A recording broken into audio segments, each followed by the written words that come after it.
This week we read from the book of Leviticus the basis for the laws on what is kosher food and what food is not kosher, but there's a surprise when it comes to the pig.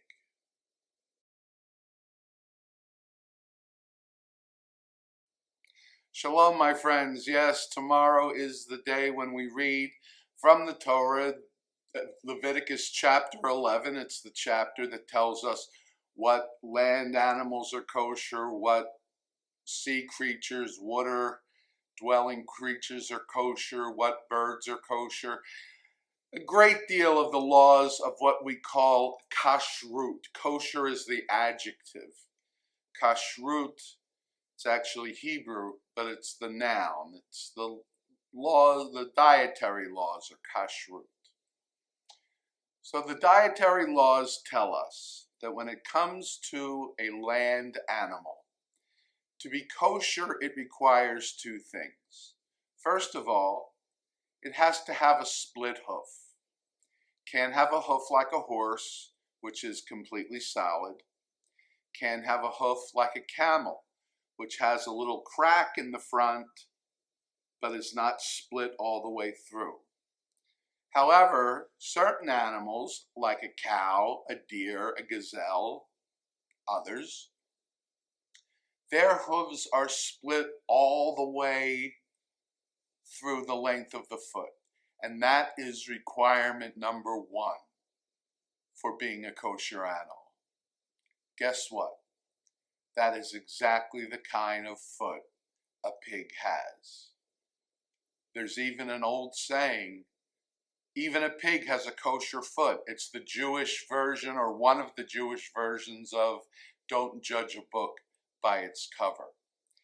If a pig has a kosher foot, there must be another reason it is not kosher, and that is the second characteristic required of land animals to be kosher. They must be ruminants. In other words, they must chew their cud.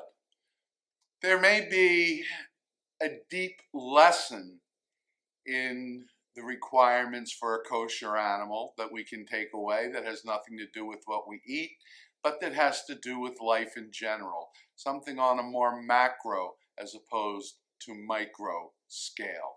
And this is what I'm talking about. First of all, the Bible is concerned with distinctions. The very first thing that happens in the creation story in Genesis is God creates light, and then it says God made a distinction between the light and the darkness. The Bible continues to be preoccupied by distinctions, light and darkness, heaven and earth, holy and profane. You could go on and on.